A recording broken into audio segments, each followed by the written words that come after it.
Mason. And he'll push his way up to about the 44 here. Give him a couple on the run there. It'll be 2nd and 13. Yeah, that wasn't a big run, just a short one there. But guess what? Sometimes you treat it like boxing. You throw that jab out there, and you throw it again, you throw it again, then you come with a big punch later. Maybe they're just trying to set him up. Now Griffin on 2nd down. And down he goes. A sack. They sack him back across midfield at about the 48-yard line. And now they're in the hurry-up. Well, it was 2nd long. Now it's 3rd and even longer. They're going in the wrong direction here. Because they're moving exactly the way they want to, but you're exactly right. It's caught inside the 25. A big 30-yard play on 3rd. I know they had good coverage downfield, but you have to wonder, on 3rd and long like that, how does that happen, that they can get that far downfield and complete a pass? You got to guard the sticks, understand where you are, so it's almost like someone fell asleep at the switch, and now that the play's been completed, they've got to dust themselves off on defense, pick it up, and figure out how to not let that happen again. So much of this game is focus and concentration, and whenever I see guys running the in route, I know that in the back of their mind, they're always wondering who's lurking inside that might put a big hit on them as they try and catch the ball. They come out here in the I. 2nd and 10. Once again, Griffin. This will be caught at about the 3. 18 yards there, and it'll be a 1st and goal. So they're operating in the red zone. I know the halftime's approaching, but I don't think he's going to want to take a break. That's his 5th catch. Yeah, they've really been targeting the tight end. And he is going to lose yardage here. That's going to go as a loss of a yard, and it'll be 2nd down. Now hold everything here. We're going to get a timeout by the offense. So as they take it over, we step aside.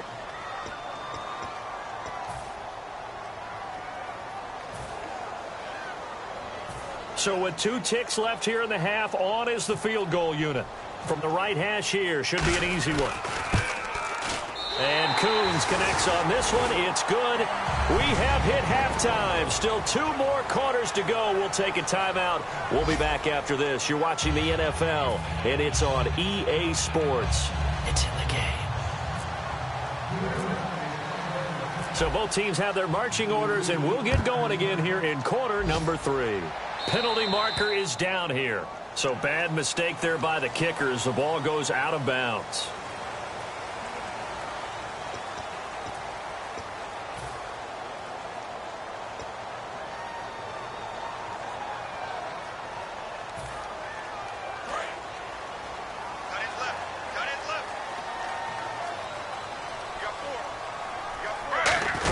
They'll run it now out of the gun.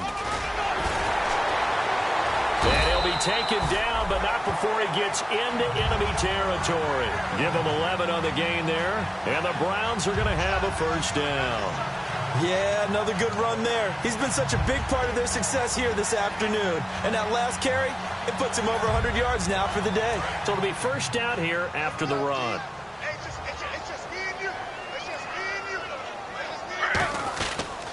They'll run again with Mason. And he's going to get this one down near the 45-yard line. A gain of 3, 2nd down. And 3rd quarter here, you've got the lead. This is where that strong run game can really benefit you. Stayed in bounds there, kept the clock going. I like all the points you just made there. And if you throw the football and it's incomplete, now you've stopped the clock and you've helped out the guys on the other side of the ball. So keep it in the hands of those runners. Keep moving it. Keep grinding clock. And Barnidge has it on the right side. And he'll get it down here to the 43. Call it a gain of 3. And all of a sudden, and when you're playing a quarterback with some experience and some moxie, you enter the danger zone when you decide to blitz him, because if he's able to diagnose as he did on that play, he can hurt you downfield. He reads defenses so well, doesn't he? He really does, and the best part about that play for him, I don't think that was his primary target. I don't think so either. I think he had the read, figured out where the blitz was coming from, and went to a secondary target for a really nice gain. On 3rd down, the defense decided to blitz. A very good job of recognizing it, stepping away from the pressure, and finding open space to scramble and pick up a 1st down.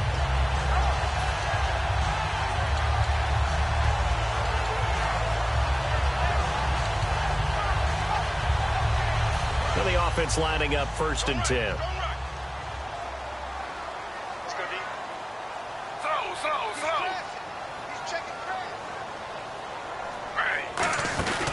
They'll run it now out of the gun. And able to push his way forward here for a good little gain. A solid run on first down. Gain of 7 leaves him with a 2nd and 3. This drive is turning into an extended one, and the guy carrying the ball, he's becoming more like a body blows guy. Every carry is putting some damage on the defense. So after a while, I'm not too sure how many guys. He rifles one that's intercepted. A great read, and it's picked off.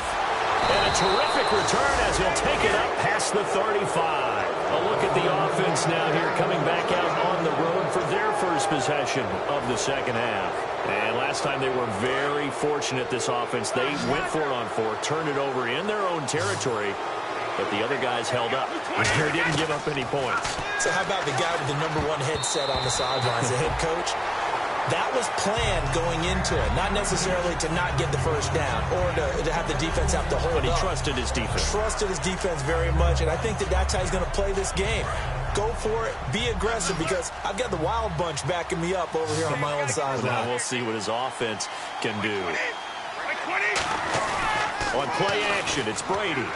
He's got time. Under a heavy rush, and down he goes.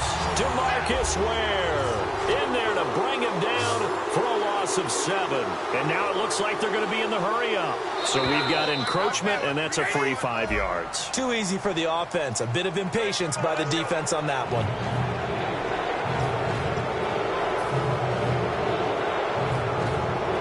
And the penalty flag makes it now 3rd and 12 for the offense. They slot Gronkowski outright.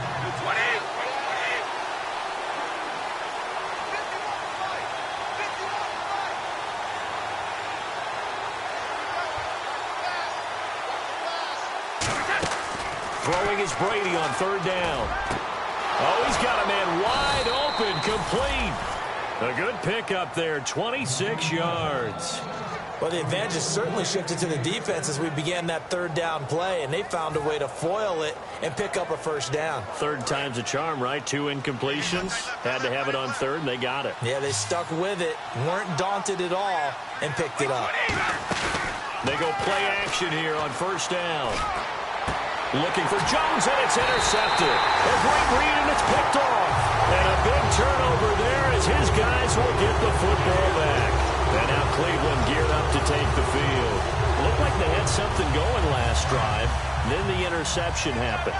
Will they recover? The memory they need to keep with them is that they did have something going. They were moving the ball on offense, had a nice sequence going. Don't worry about the other part. You can't get that back. Let's get back to what you were doing well before. I thought you were going to say they need to have no memory, but remember the good part, forget the bad. I like that even better. And just a small glimpse there as to why they like this rookie so much. And that's why they lit up a little bit in our meetings with the coaching staff, didn't they? When we talked about him, they did. Yeah, you know, they like his work ethic. You know, this guy's running every route well in the route tree and getting better at it all the time, really honing his game. They expect a pretty good jump out of him as things continue to move on. It's a 6-yard gain on the ground, and that'll make it 2nd and 4. There are so many definitions of a complete back. I think most people think a guy who can block, a guy who can catch, and a guy who can run. But how about when you put it all together as a runner and you can fake people out, you can be shifty, and also run with some power and break tackles, as we just saw on that pickup. And able to get this one across the 45 before he's brought down. Give him 10 yards on that one, and that'll earn him a fresh set of downs. And still for me, with the injuries, every time he carries that football, you just kind of hold your breath, don't you? You have to, because you noted it. The injuries in the past have derailed his career up until this point. Now we're seeing some more evidence of him using his legs again, but he does have to be careful. They need him out on the field. Yeah, RG3, you got to have him out there. So explosive. Complete to Barnidge. Gary Barnidge. And all the way in. Touchdown, Cleveland. Gary Barnidge, his first touchdown on the year. And the Browns add on to their lead. I know guys who design defenses, they try to prepare for everything, but you ignore the guy who plays tight end at your own. Wide receiver out there sometimes, right? Exactly right, because they're such a matchup nightmare, and they're hybrid guys. Are they receivers? Are they big guys that block? How about the one we just saw there? Catch it and go. Run after catch. all the way into the end zone. The Browns kicking team out there now as they'll send this one away. Short kick here, fielded about the 17. And they're going to start this drive in pretty good shape as they get it up past the 30. Now the Patriot offense set to take over again. And following the interception, we'll see what they can put together on this drive. I can hear my old college coach right now. He always used to tell us before every game, the team making the fewest mistakes will win. What they're hoping is that last mistake is their only one of the game. Coaches, that's all they talk about, turnovers, right? Minimizing those and maximizing opportunities. And he's brought down after a good gain. A really good pickup of 28 yards. The former 7th-round pick, Julian Edelman, just continues to have such a productive career. And has made himself into a receiver. Remember, he was a college quarterback, and not just a productive one, a very good one. At Kent State, right? Yes, a great leader, a guy who could make plays with his feet and his arm. Got to the NFL and had to convert into being a receiver and was drafted that way. And that conversion. And all the way in. Touchdown, New England. Rob Gronkowski, his 5th touchdown now on the year. And the Patriots make some inroads here on that deficit. Well, that was the fly route for a touchdown, and since he caught that one and scored it, I got to tell the story. Before the game, we were standing there. He was running deep routes, dropped one. It bounced up and just hit me right in the gut, and I said, come on, man, but there was no drop. Yeah, you okay now? I'm good. All right, I'm good. We got the ice pack up here. You're just fine. What I loved about it was the subtlety of the route, because everyone knows he's fast. They're going to play him for that route first and foremost, but sometimes it's a head fake. It's varying your speed off the line of scrimmage. It's giving the defensive back different angles to think about. Is he going inside? Is he going outside? And then, as you noted, he just took off past him. Oops. There he goes again. I know they're down, but starting the 3rd quarter there with the onside kick, what'd you think?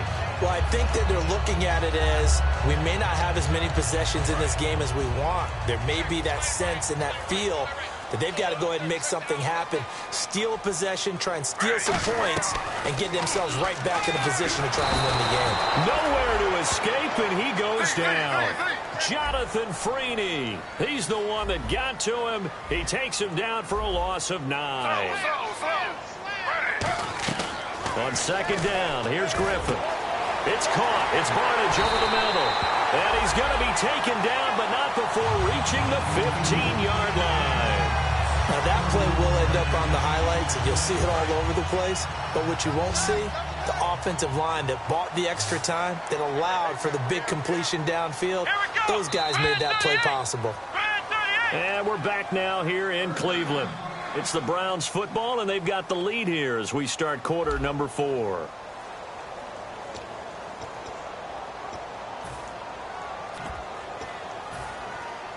First down and 10 now for the offensive group.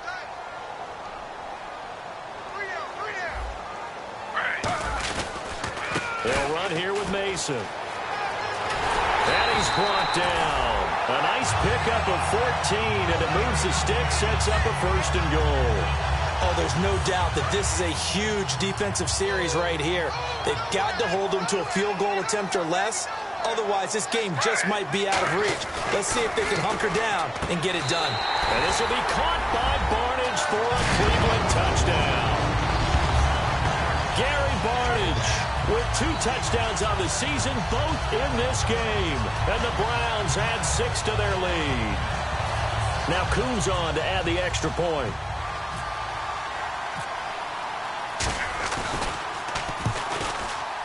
And there's a flag on the field. And his kick is good.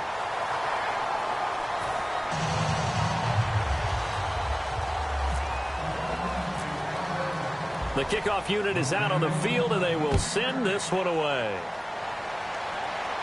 This will be taken to the back of the end zone. And he will be brought down here at about the 17-yard line. And the Patriots gearing up to go now. Last time they were out, they scored. Still trailing here, though, so some work to do. But it's okay in terms of mindset. Because they scored the last time, they're not quite as worried about being down on the scoreboard because now their confidence is a little bit higher. They feel like they got it. And he's taken down. This will be a Brown sack. Andrew Billings, the big rookie out of Baylor, in there to break bring him down, and it'll be a play to remember for that young man. The first sack of his NFL career.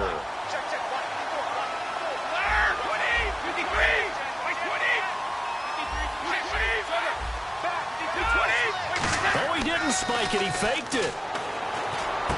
Throwing right, and that's complete. He's at the 50. He's at the 30. A big play there on the catch and run. 89 yards. A good grab there by the former Central Michigan man, Antonio Brown. And he ate up some real estate on the catch, too, didn't he?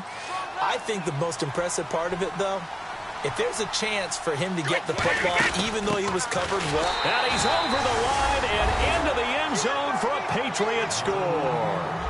Le'Veon Bell with his second touchdown of the game and 5th on the year. And the Patriots get a score closer.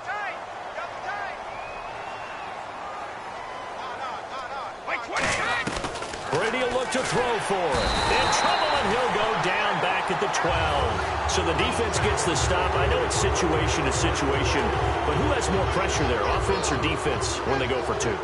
I truly believe it's the defense has more pressure because the offense has an entire playbook wide open from the 2-yard line. You can run it, you can throw it. So defensively, I think most teams are going to be aggressive and force the issue and try and bring pressure. Gostkowski now, after the touchdown, he'll send this one away. This will be taken very short. And the Browns offense back out there ready to take over. And they were able to punch it in the end zone last time. They'll be looking to do that again here for the defense. Obviously, they'll be looking to stop them from punching it back in the end zone. It always is punch, counter punches. Well, let's just go back. Last time on offense, they rolled downfield, got into a good rhythm. You can see a little more bounce in and out of the huddle. You can see the sideline really get into the game. So defensively, you're thinking to yourself, how do we take that away from them? How do we get the advantage back? Let's see what they come up with. I think pressure is always the first way to go. You love pressure. I love it. We'll see if they dial it up this drive. And he continues to pile up the yardage. That puts him over $150 now. And this defense has really had its problems trying to keep him contained.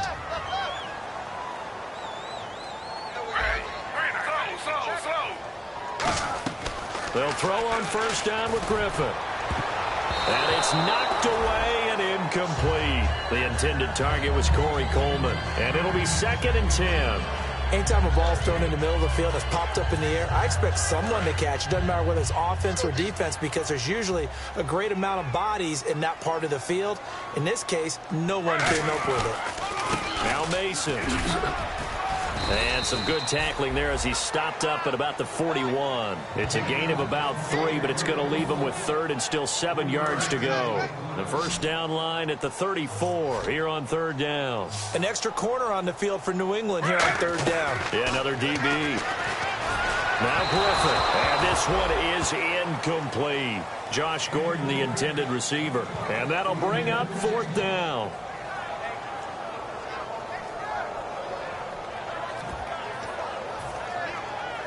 Here's Andy Lee now, as he should be able to pin him back deep here with his first punt.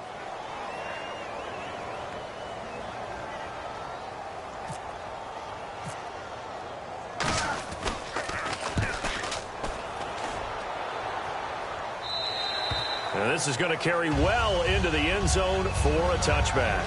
Now the Patriots offense, they work their way back out onto the field. They slot Gronkowski outright. Brady now on first down. He's going to rifle one and got his man complete. A gain of 32 that time.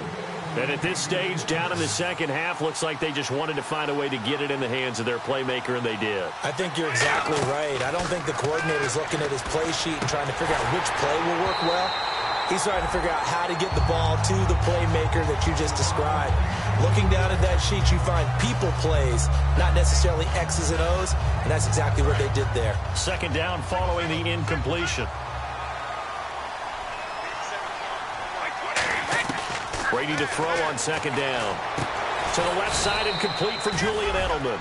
And a nice gain of 21 yards. And on that last play there, he's over 400 yards passing now. You know what that generally means? Success. That, and it means you really didn't miss it. And he's in. Touchdown, Patriots. Julio Jones. His third touchdown now on the year. And the Patriots are back within a score. And that time, he came out of the slot for that big play downfield for the score. I think what we just saw there, partner, is what we call scheming a guy open. Put him in the slot, know that he has tremendous speed. What you're doing with your other receivers is likely running shorter routes to draw the attention closer to the line of scrimmage, to give him a chance to get downfield and turn it into a one-on-one route, often against the safety. You like your odds when he's running against the safety. His speed usually wins, and it did on that play. So they got their touchdown, now down a field goal. Here comes the onside kick.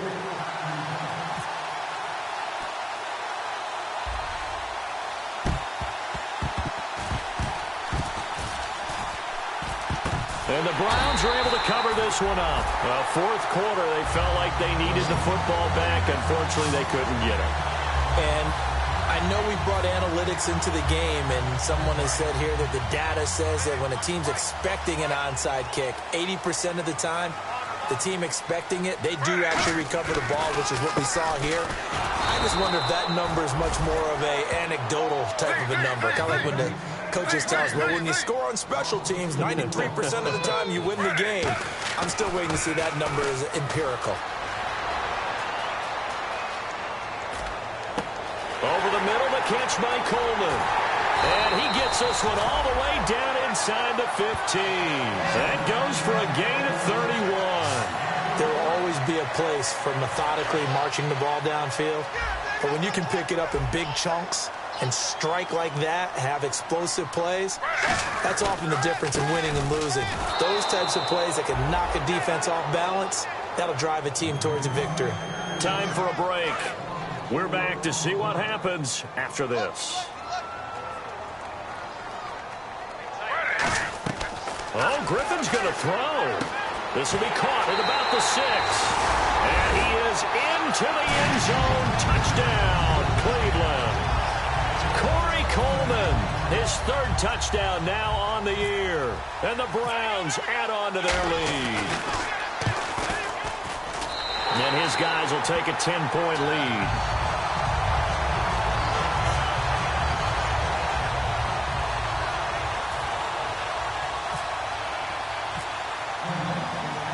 The kickoff team on the field now as they will send this one away.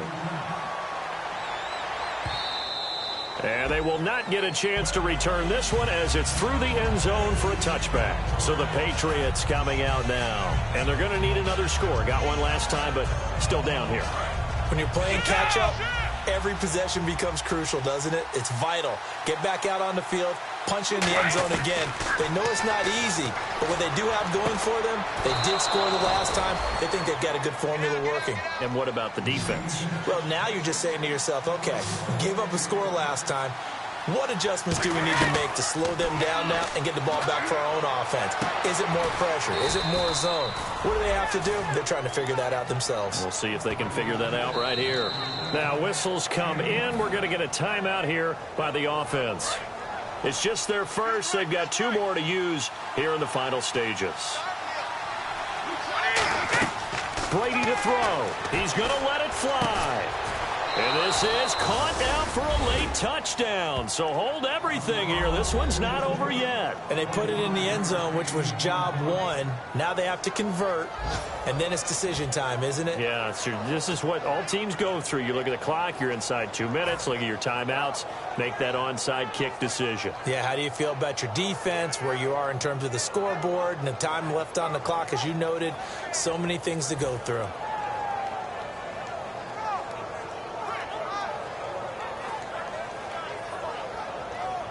All right, now a big 2-point conversion attempt still to come. Brady's going to look to throw. And this one incomplete. So they went for the 2. They don't get him. A little less than 90 seconds to go. This will be an onside kick.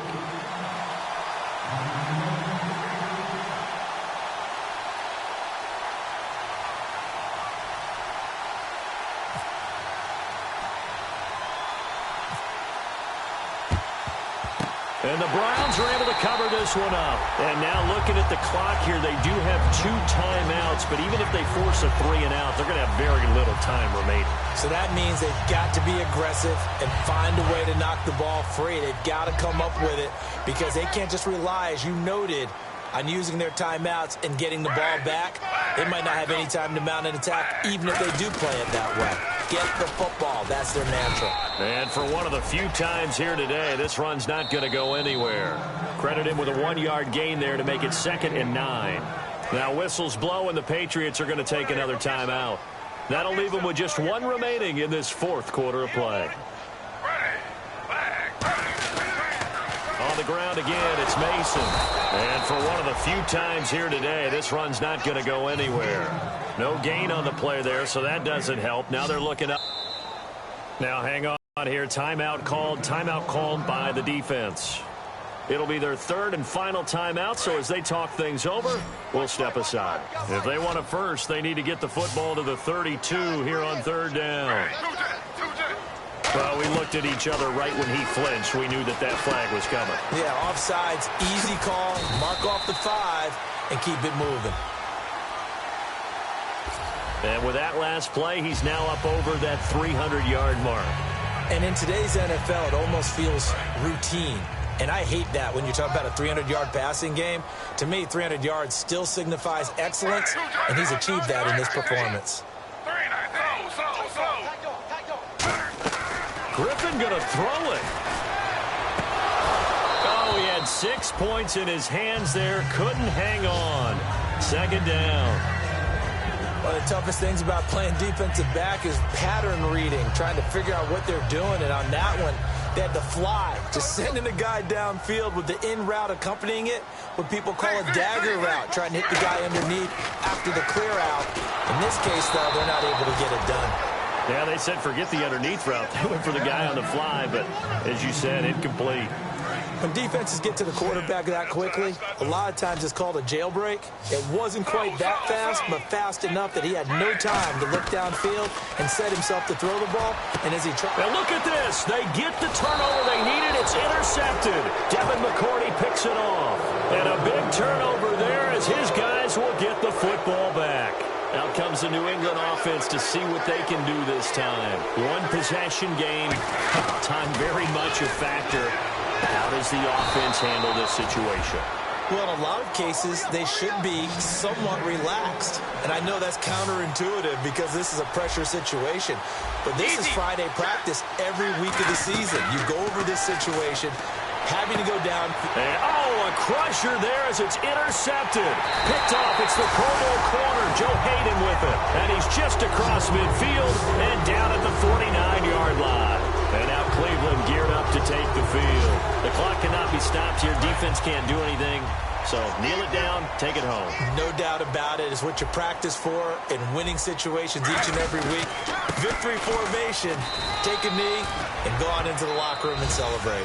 Call it a victory. 3 yards on the pickup there, and it'll be 2nd down. Now hold everything here. We're going to get a timeout by the offense. It's just their first. They've got 2 more to use here in the final stages. They come out 5 wide, 3 of them to the right side. That one looks like he'll throw here. The Pats are going to get there. Down he goes. Jonathan Freeney not dropping into coverage. He comes on the blitz and takes him down for a loss of 9. And the offense now will try to regroup after the sack on 2nd down. Now contact up front as penalty markers come in. Who is this against?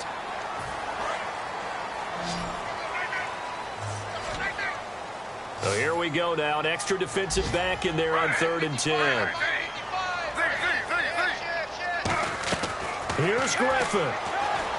He's got time in the pocket. He's going to air one out. And this is caught. And that could seal it. It's a touchdown. So a little icing on the cake there before the clock hits all zeros. What a way to finish things off. Exactly what you want. Not much time and a touchdown to put things away.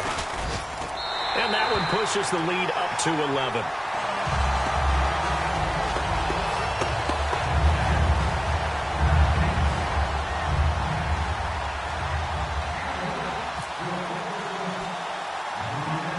Browns kicking team out there now as they'll send this one away.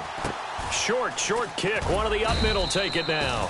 And they're going to have really good starting field position here as that's taken up close to the 40. And if you lose this one, in the way that they did with all these points, the offense probably goes in the film room and said, hey, coach, don't point at us. The defense, they're the ones that need the help. Yeah, the offense went into the film room with kind of grins on their faces because they're going to get a lot of check marks and attaboys. The defensive team, they shuffled into the film room. Not a fun day for them. So for Cleveland, they improved to 5-0 now on the young season. And they will hit the road next week to take on the Tennessee Titans. Meanwhile, for the Patriots, the loss will move them back to 3-2 on the year. And they'll be back home next week as they're set to take on.